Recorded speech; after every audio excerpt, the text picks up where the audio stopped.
What's up, everybody? Vince here, and we are going to talk about what could possibly be in Final Fantasy VII Remake. E3 is over, and that's basically been the big of the big hit of the show is Final Fantasy VII Remake. So I am super excited for this game to be on its way. I've I would say Final Fantasy VII was my first um actual you know what, it's not really my first video game to play, but it is my first Final Fantasy game that I've ever played. Honestly, it's really a tie between 8 and 7. I got my hands on 8, so I really actually played that. But with Final Fantasy 7, I basically grew up with it. It was always talked about. Everybody loved Cloud, everybody loved Tifa, Aerith, and Barrett, and Red 13. We loved everybody. Um, I honestly really think that there might be some type of subjects and some type of situations that will be different in this game. They've said that, but it still will feel new, even if you play the actual game, original game, to then playing this remake. So what I'm really curious is that there's some things that actually can be spot from the reveal trailer. So I have the reveal trailer right now up, and we're basically just gonna pick and choose what's gonna be different, and basically talk about Final Fantasy VII. That's what we're doing. We're going to talk about Final Fantasy VII. So let's get to this. Let's just watch this trailer and go step by step with this thing. Let's do it.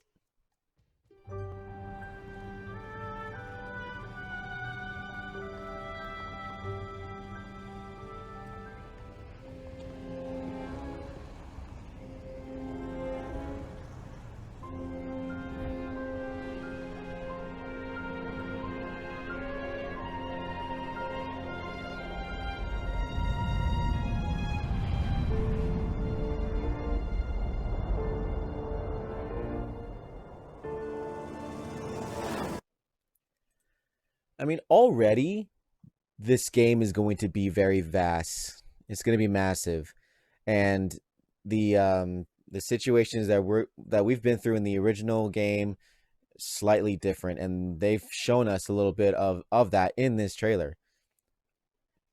Already, Midgar looks bright. It looks beautiful, and even though honestly Midgar is always covered by clouds because it's a factory. There's not really a lot of open air because it's honestly it's a facility. Just it's a how do you say it? On Midgar is a working town. So there's you don't so many things going on. Either it's you know oil in the air, or things like that. You're just covered in darkness the entire time, so it feels like nighttime every single hour, every single day.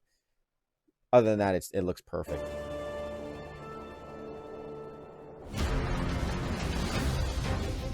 These sewer rats appear to call themselves Avalanche, sir. I do like how they made Heidegger. uh he looks more vicious than originally he was. Back in the original, he was just that military man of like, "Rah, rah, rah, rah, let's just shoot some missiles at him. He'll be," you could totally tell by the way his words were written and translated, was that this guy is all military, and it's like the only way to solve this is blow it up. And then he ends it with a laugh. Yeah, ha ha. Always with that just yeah, ha ha ha laughing. And he was just big and fat, and they made him thin, and they made him yeah, they made him vicious. He still has his scar, which is nice, but he's thinner. Shinra looks like he's more I would sort of a lean back, do not care about the world as long as we get to the promised land. That's what, by this pose you can see that.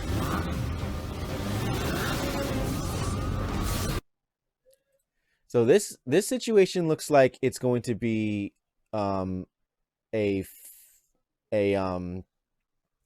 a way when you're getting out of the first bombing run. This is possibly like the end, because this is not how it starts. I don't think there's a way the way how it would start like this. You get off the train and then you make your way down towards the Mako reactor to blow it up. So this looks like it's the escape route as the timer's counting down, or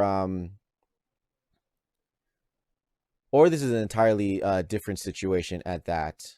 This is probably, I want to say, maybe in between. Maybe you're still getting to reactor, but we have a bike situation, because that part in the very end of the original of getting out of Midgar was a really cool thing. So they said, let's just do it twice. So this is like the first one, and then we get the second one after leaving Midgar. And Jesse's riding behind you, and you're slashing people. That's really cool. You can have it for saving my life. At least this is nice, because I think after the bombing run, you will receive, as it shows, this is Jesse's giving you the materia. And at first she never did. All she did was that you saw her on the train, and she's like, "Oh, Cloud, you got some smuts on your face. Here, let me clean that off for you. There you go." She sort of hits on him. Like, she really likes him. She thinks he's cute. She thinks he's tough. You know, is he a keeper, as she says. But it looks like once you do save her life, as she said, she's going to give you the restore materia, which has cure and cure 2, regen, cure 3. It is your restoring materia. She'll give it to you instead of you finding it in the factory. That makes more sense, and that's a nice touch between the two, between how their characteristic to each other is. Being able to roam around Midgar and roam around the train is really cool.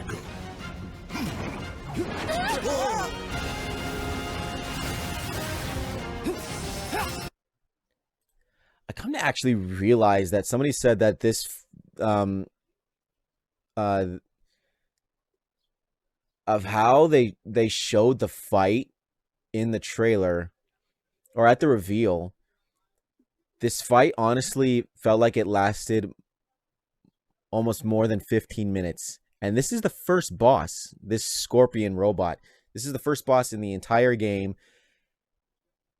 and it lasts longer than it usually does.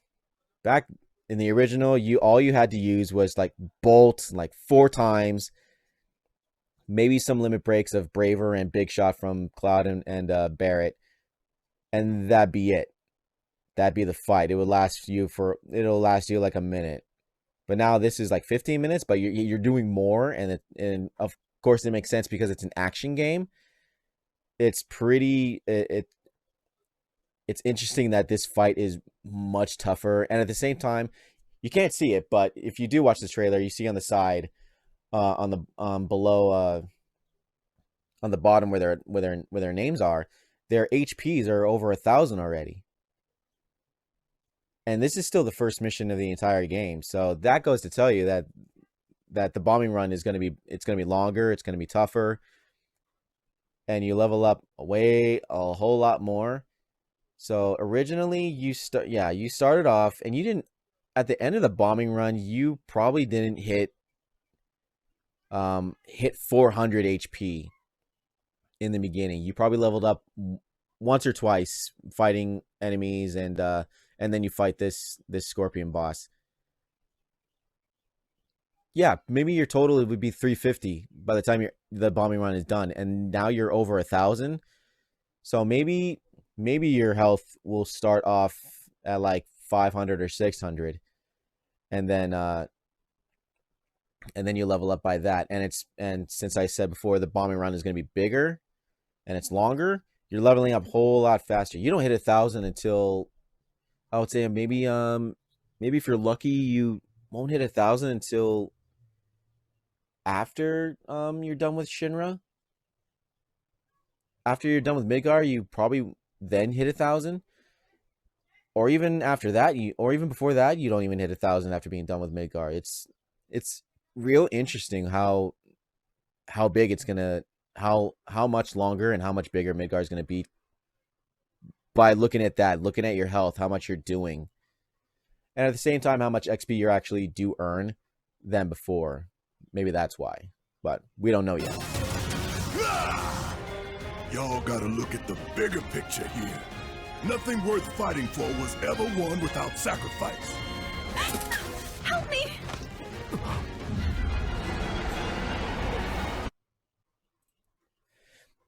At least that's an interesting touch, is that when she grabs Cloud, he immediately sees what she sees.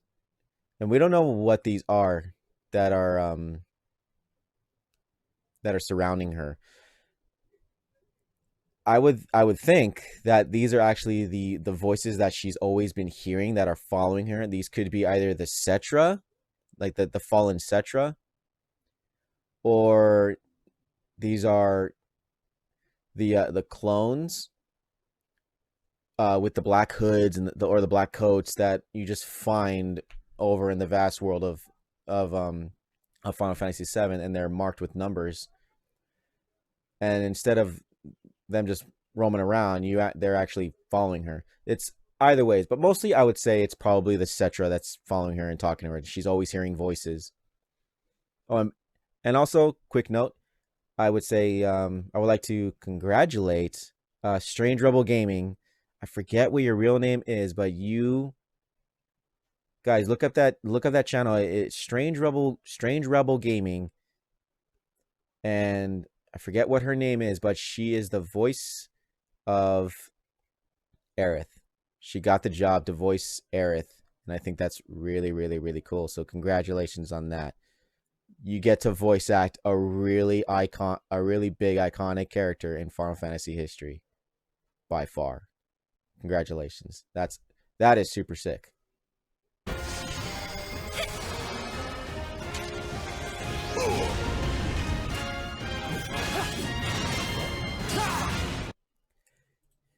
We get to see a really good glimpse of Cross Slash, and it's epic.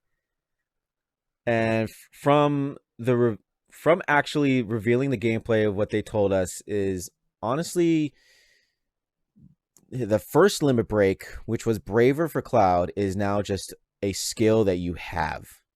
I mean, you've always had Braver, but as a limit break instead of just a regular ability. But now your limit break is not Braver, it's Cross Slash.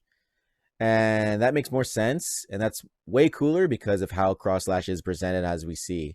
It spells out it's basically spells out the slashes of his sword as he cuts through anybody. And it's epic. How it's presented is epic. So it looks like everybody's first limit break, Braver for Cloud, Big Shot for Barret, Healing Wind for Aerith, and for Tifa it was Beat Rush. I think everybody's in Midgar that we run into. So we have Cloud, Aerith, Barret, Tifa, and Red 13. Everybody's first limit break might be their skill, might be just a regular ability that they have as they go into that tactical mode that they showed us. This sort of that pausing screen until you pick your abilities of what you want to do. Either it's spells, or if it is for Cloud, it is Braver and just do bigger damage at everybody else. So everybody's second limit break might be their first limit break in the remake. So that's really, really, really cool. Arlene.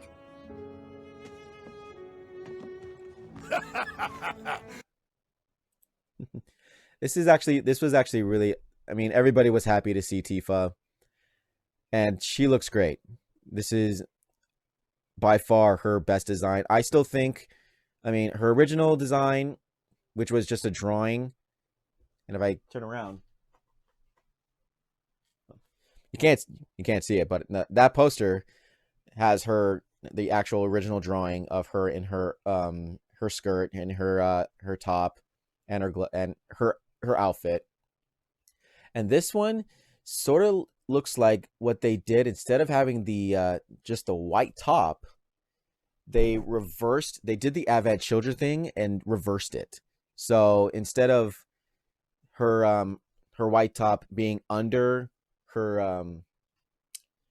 under that black zip up that she had that basically covered everything, including her stomach, she had the white top under that, and this time it's the big opposite. She has sort of like a not an Under Armour bra, but like an Under Armour, basically she just has a black top under her white top, and it's tactical looking and it looks good.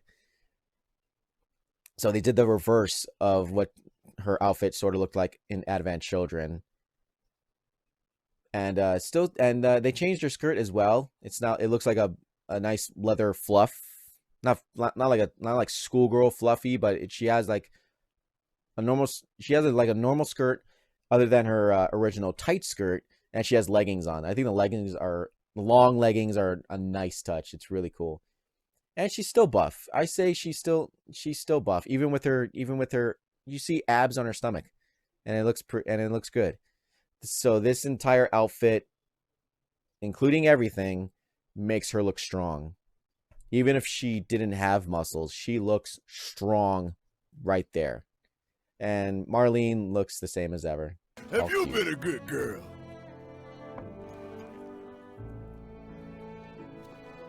I heard you're having Them second drinking at the thoughts. bar, it's really cool. I know we have to think big if we're going to make a difference. But not like this. I feel trapped.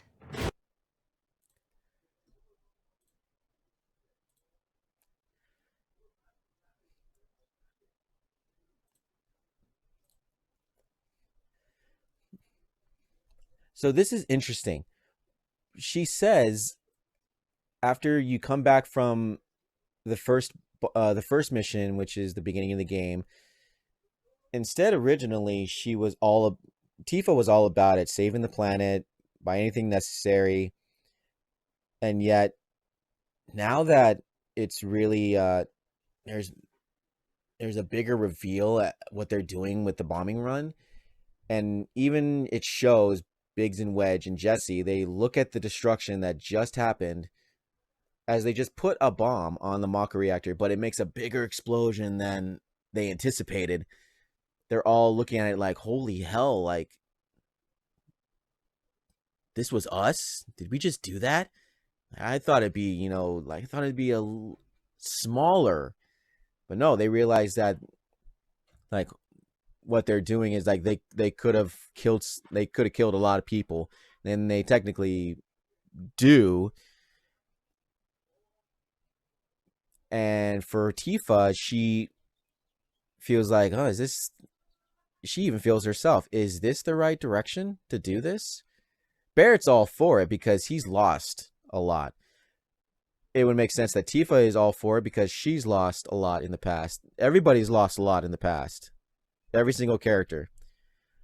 And even at it, they feel like, are they doing the right thing? They're questioning it. And it's a cool thing to see. Because we never got that. It was just a very point A to point B game wise. But now that you're building these characters into being really like people, sharing these feelings, and they're going through these emotions, and for Tifa, she feels trapped. So it's a really nice touch. It's a really, really nice touch. And for her to tell this to Cloud, of course it makes sense. It's not just as they have their talk in the original game, but for something as epic as this, there's emotions going, and it's crazy.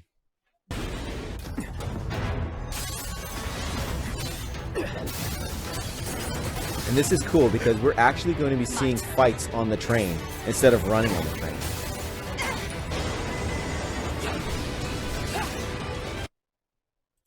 Okay, this is a weird move because this is Cloud doing a certain type of skill that like I wonder if it pulls up. Let's see if the move actually says something. No, it doesn't. It doesn't say anything at all. But I do think this is actually a nice little idea for materia. And what I mean by that is there's certain types of materia that nobody used. That honestly, you could like say it doesn't exist, or it could be just a regular skill. When by that I mean the sense materia. I don't think anybody really used the sense materia at all. And that's just to see. That was just a spell to use to see the enemy's HP and MP and what sort of skills they can do. It's mostly like a scan. Scan the enemy. What can they do? What is their weakness? And then you basically did that with sense. And I think, and at the same time, nobody really cared about using sense. It was just a wasted space.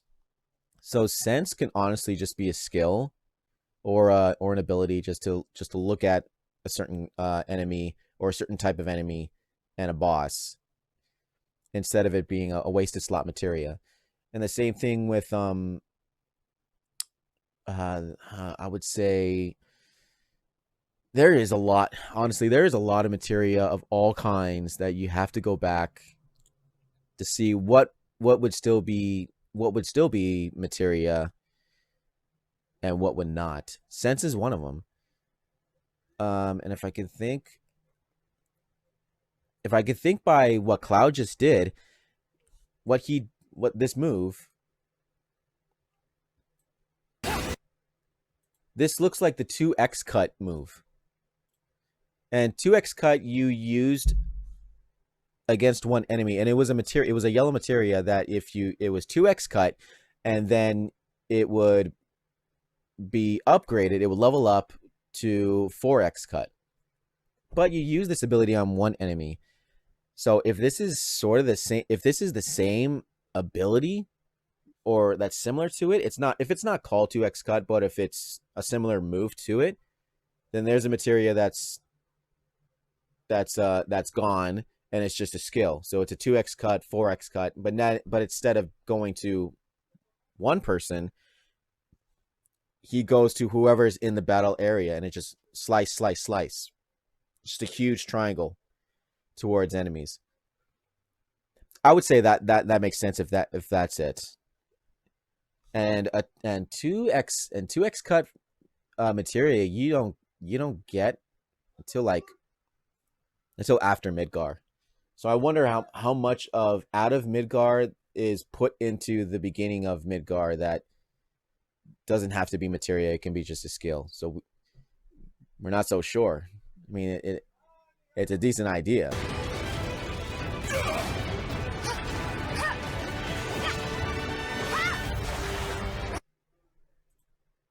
I like the fact that I would say some of Tifa's limit breaks, she has a lot of limit breaks. She has like she has 7 of them. So I wonder how many of her limit breaks can be skills. Like she did an uppercut. And this uppercut, show it again.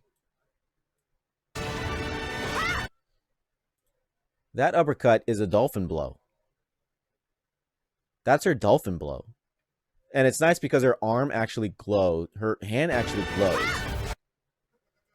blue, as it usually does, because it's, blue water and dolphins all up and show up randomly, and they just do damage with her punch. So it looks like some of her moves will actually be, some of her limit breaks, her original limit breaks would be actual moves that you would do in a sort of combo-ish kind of deal. Like you do a beat rush and then you complete into a dolphin blow, or you complete it into a somersault. So it looks like her skill will lead into her limit break. So Tifa might be actually a combo fighter. which is really interesting. It's actually really, really, really cool if you think about it like that. So her regular skill would be Beat Rush, which Beat Rush was her first limit break.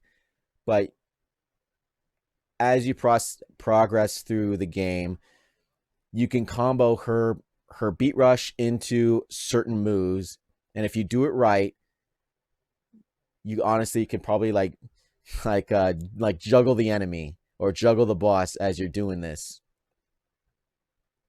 And and that would make sense. Instead of it doing it like a slot machine, you're actually just picking and choosing maybe one by one of the order of what you want to do.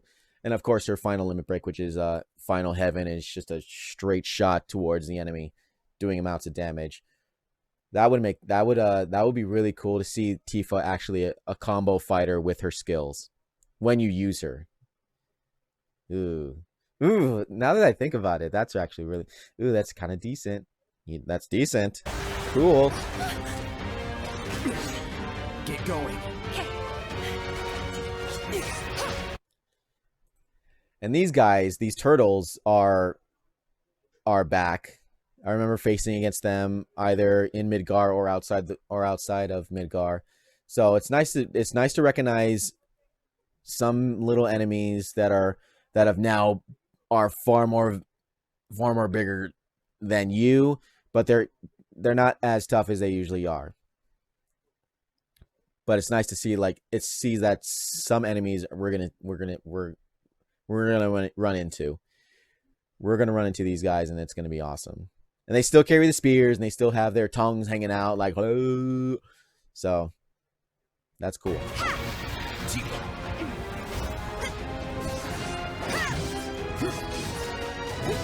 She does another dolphin blow.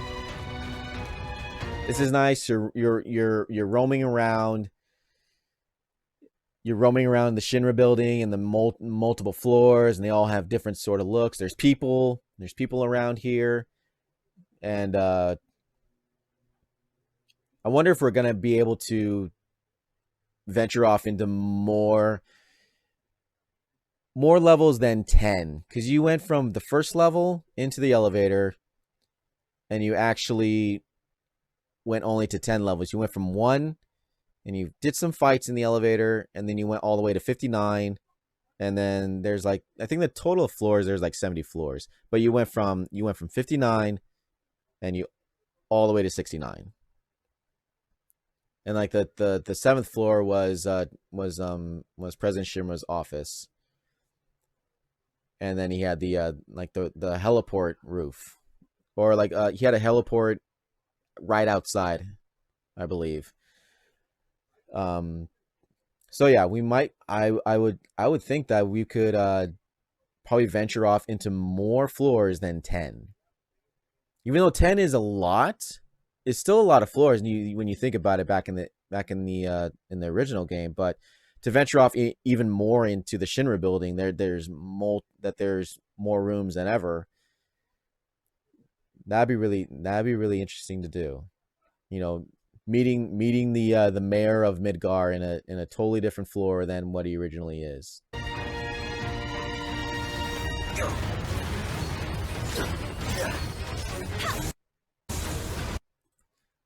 At least this is nice. You get to see that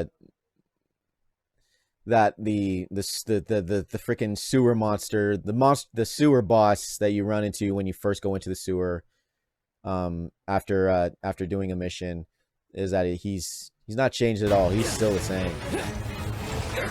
He is still gross. And that's cool. That looks like just like Cloud for cross slashing. This is Tifa's limit break into somersault. So this might be her first one. And that's cool. So maybe doing a combo, bashing them, as it says on her menu, it says bash, attack, just bashing the enemy, and then you bam, and then somersault and the combo. That'd be pretty cool.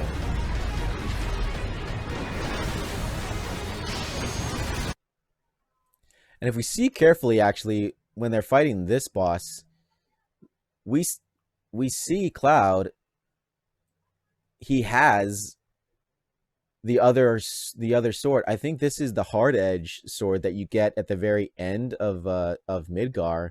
You take it from a specific enemy. You steal it from a specific enemy, and then Cloud can equip it. And he has multiple materia right here. Probably, if I can remember, hard edge. You fit four slots of materia, so it looks like it's right on his blade. Yeah, and the reason why I say it's interesting that you get it here. This is the second mission where the three of you, Barrett, Cloud, and Tifa, you go to the second reactor, and you haven't even met Aerith yet. Well, you haven't you met Aerith, but you haven't fought with Aerith yet. You're about to fight this thing, and you already were trapped by Shinra, and then you fight this robot. Forget what this robot's name is. It's a certain type, but it's just a Shinra robot. But you fight him, but you have this different sword for Cloud.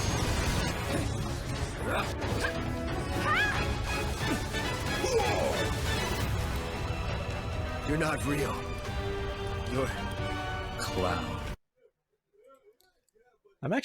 I'm really happy to see that Sephiroth did. You can see that on his outfit and him in general that he is redesigned, but he's still the same. I mean, I honestly have to remember that this is 2-3 years before Advent Children, and for the reason why I bring Advent Children up is because that was honestly really the only time or Crisis Core. Yeah, I would say maybe. I think so.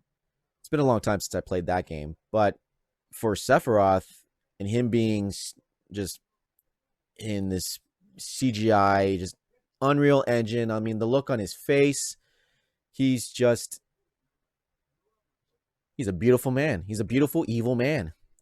And he still has his eyes. He's got his cat eyes of just Genova evil cells in him. His hair's still badass. His outfit's still amazing. And what's a cool touch is that we do see here that I honestly would say that this entire scene, we are still in Midgard. This is not Nibelheim. This is not the Nibelheim scene that we get, but this is a hallucination of it, and Sephiroth is still using it against Cloud, just to mess with him, just to torture his head. Because Cloud is he's not a healthy person. He's a douchebag in the beginning of the game, but he's not right in the head because of Sephiroth. And I would say this is a nice new mix up to say that Sephiroth is always messing with him.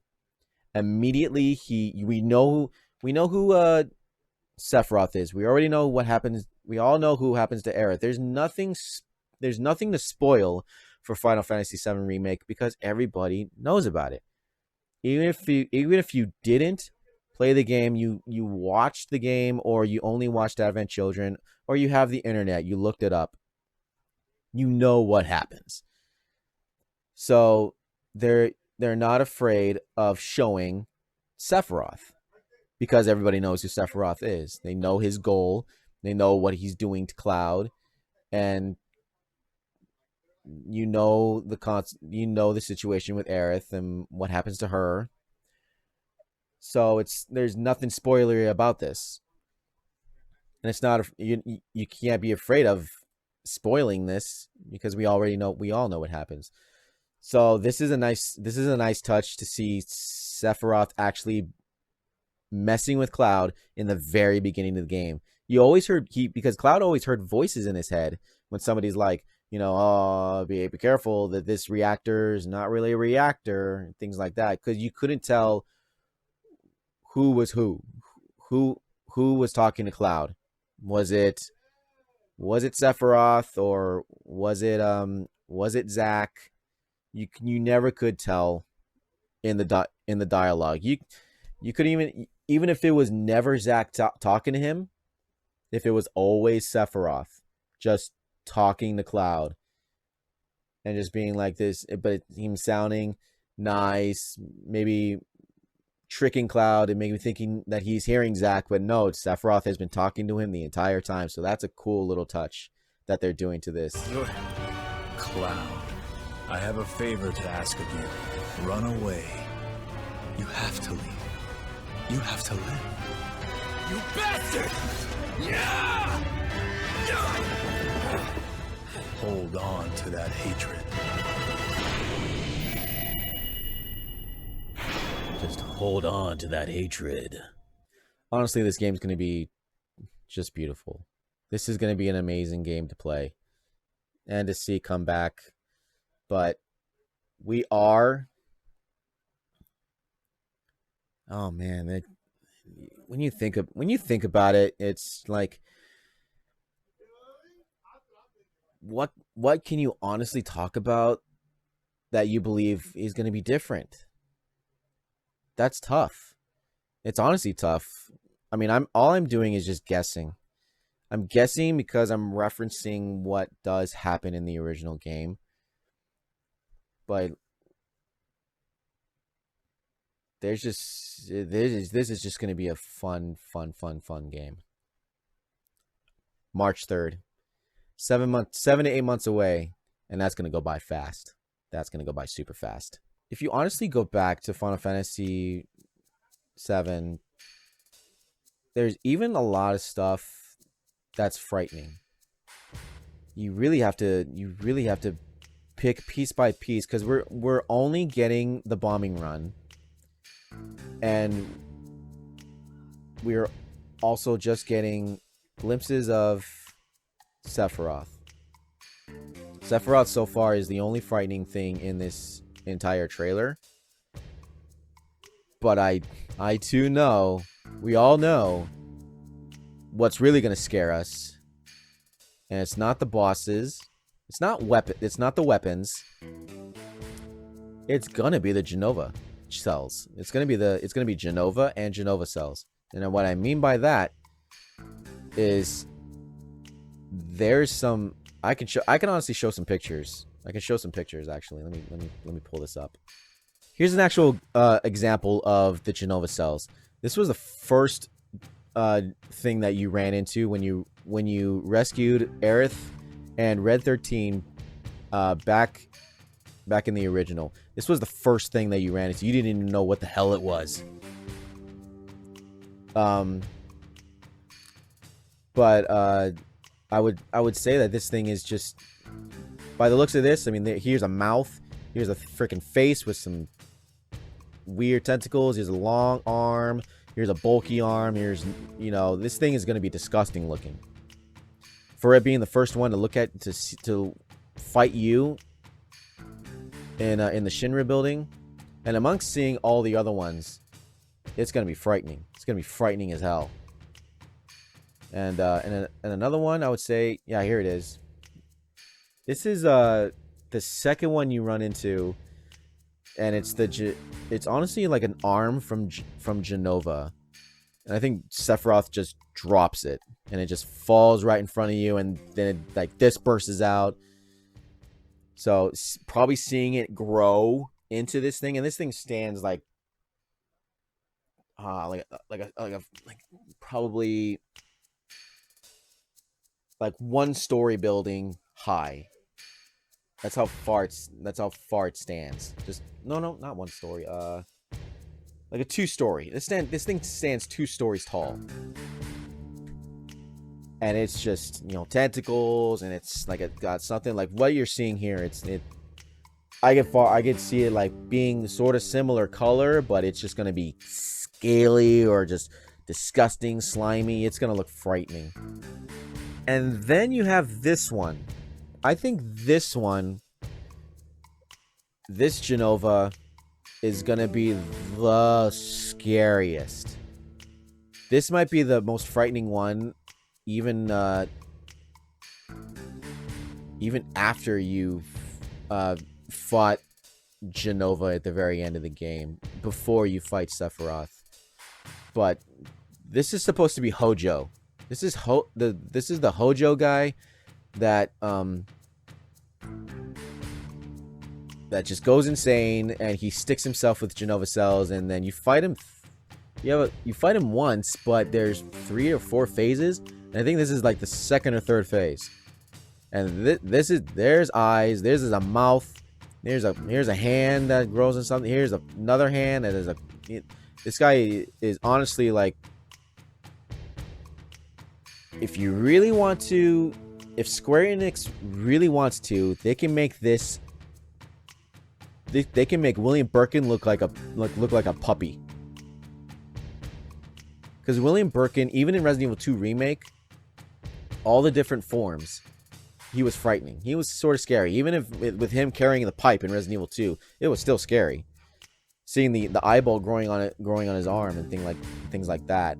And him just evolving into something worse and worse and worse. It got frightening. Even the train one in the Resident Evil 2 Remake. Oh, man. Just seeing that, like, the redesign on that was, it was disgusting. It made you uncomfortable, but you realize, like, God, it looks great. It looks so good because you're frightened of it. And I think they can do the same thing with Hojo right here. Because as you're trying to fight him, I think it's this phase where you have to destroy everything on him. Because if you don't destroy him right away, an arm is going to regenerate back. Another arm is going to regenerate back. He'll look like he's going to fall down from the floor and just like, oh, I'm staggered, but I'm going to grow out my arm and then I'm back in the game. And he's going to be terrifying. I don't even know if he'll even try to attempt to talk to you as you're fighting him. Pull a Resident Evil 7 on like Jack Baker when he's that big blob and he's just talking to you, just going like, Ethan, I'm gonna kick your ass. You know, you can honestly try to make this thing more terrifying than William Birkin was in Resident Evil 2. I think you can. And these are the Genova cells are the biggest examples of what made Final Fantasy VII actually scary.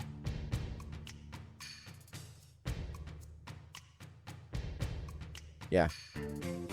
I mean, if the game, I don't think Final Fantasy VII could ever go. It can't reach the limit where it says this game should be M-rated. But because of how the game was, it was how very old it was. I mean, the game's 20 years old, so it was back in PlayStation 1. How pixelated and cartoony the things were. Sure, you saw blood on the floor, and you saw a guy stabbed in the back with a sword, but at that time it was scary back then. But you play it now, it's not. It's goofy. It's funny. Like, you look at this, you're just going like, yeah, that is terrifying, but you're not as terrified as you are in Resident Evil 2 with Birkin. You're not terrified at all. But you can be in the remake with this guy. You can be in the remake with all of the Genovas that we run into, all the Genova bosses, even the mini enemies that come from Genova cells can be frightening. Like, there's dog ones that are like they could be faster than regular dogs. They look even worse. Yeah, I could see it happening.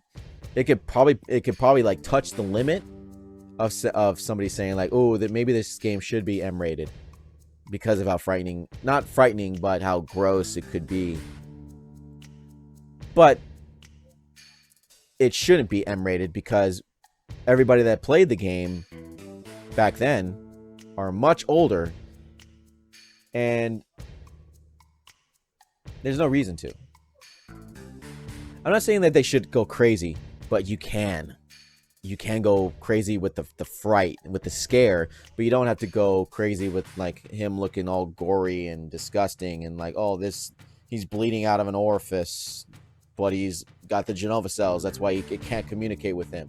Make these teeth look like have blood on them. No, you don't need to do that. You could just make them frightening.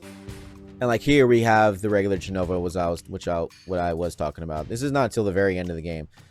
we could pull this up because I mean we won't be getting that until like way later in the years when the next discs go.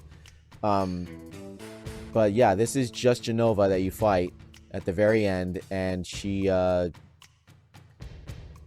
if you're not ready for the fight and you're not strong enough, you can lose against her. But if you're over the top, you're maxed out, it's not a big deal. If you have Omni Slash, there's no problem. You got everybody's final limit break, then she's just a walk in the park. I mean, you look at it here. She's just a sphere with long arms coming out of the side of her bodies with these finger tentacle things, and I could see this thing. As it's being remade, probably just a pulsating ball. It's just pulsating, and you could just like hear like slimes like, and then she just like casts spells on you and everything else. And this thing could probably be screaming. I don't know. They can do something, but I can't tell for sure. But with this looking like this back then, and then we have the remake on the way, it can go places. But yeah, there's so many things that I could point out that we can talk about. Just what materias don't have to be materias, how scary the bosses could be, even the secret bosses that you can mess with, it's the bosses that are harder than the regular boss. And venturing off into the world where what could be different, we honestly don't know. We honestly don't know, because all we've been shown is just Midgar. You can't even possibly talk about what even the summons look like. We don't know what Ifrit looks like. We don't know what Shiva's going to look like. Hades, all of them. All the 3 Bahamuts, we don't know what they're going to look like. All we can say for sure is just that the battle system, it's going to be a very action game. Looks a whole lot of fun. Looks like it's going to be a lot of fun to play everybody. And I would say the environment is just going to be huge. I would say maybe the sort of icky part would be the train wreck, the train yard that's covered in spider webs. Might have that little scare into there, like, oh, this place is disgusting looking. Like, how are we? Where's the path to get out of here? Just get on the good side and just get out of this bad side. There's so much you can go through. But all we can say for sure, is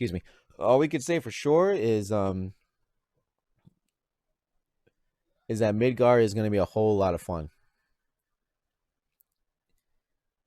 Originally, you could probably spend maybe 6 to 7 hours total in Midgar in the original game. But now we look like we're going to be spending an entire 20 to 30 hours of Midgar. And that's a lot. That's a lot for just one area. And then you have the rest of the world. And even places that you can't get to unless you have a certain chocobo or you have the airship. Just Midgar is just going to be huge. Midgar is going to be vast.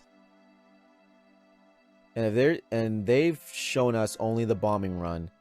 And that alone feels like it's going to be an hour and a half, 2 hours of gameplay. Just doing that.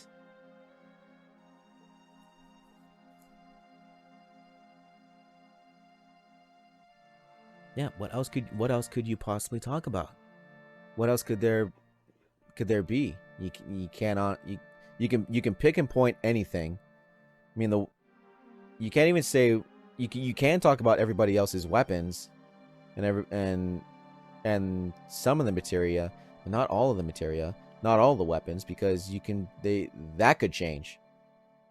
How you get the weapons could possibly change. And seeing Cloud having what is a hard edge, and you're barely doing the second mission instead of getting it at the very end of Midgar, yeah, that's completely different. That's extremely different. So I would say, like, an example for materia is that sense is not going to be a materia. Cover is probably not going to be a materia. That's probably a skill for everybody. Or you don't need cover because you have block. Everybody blocks, so cover can possibly just not be a materia at all because everybody blocks. It's an action game. This is a hardcore action game, so like Death Blow is probably not a materia. It's just a later skill that maybe a certain character learns, or a later skill that everybody learns, and how their Death Blow is handled is differently. Yeah, you can pick piece by piece, but and guess as far as you can, like I am, and it could be something completely different, and that's exciting because we don't know. We do know what happens in Midgar, but it's going to be 20 to 30 hours of what the hell is actually going to happen at Midgar. So that's really exciting. March couldn't be any closer. It's 7 months away, and like I said before, that's going to go by fast. That's going to go by super fast. But that's pretty much it of so far. If I have to say, that's all from me. That's my chat about what I think Final Fantasy VII Remake could have, and what's the difference between the two. Got nothing else other than just to can't wait for this game. I am counting down the months. 7 months already, and we've been waiting for 5 years.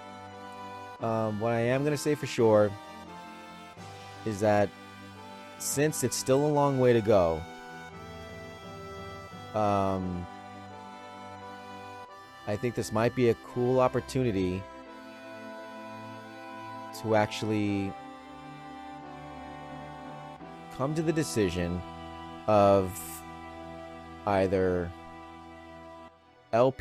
Let's Playing Final Fantasy VII or live streaming it. Because I will say, guys, like, I've experienced Final Fantasy VII. My sisters have. Everybody that I've known about that knows Final Fantasy VII has grown up and played it.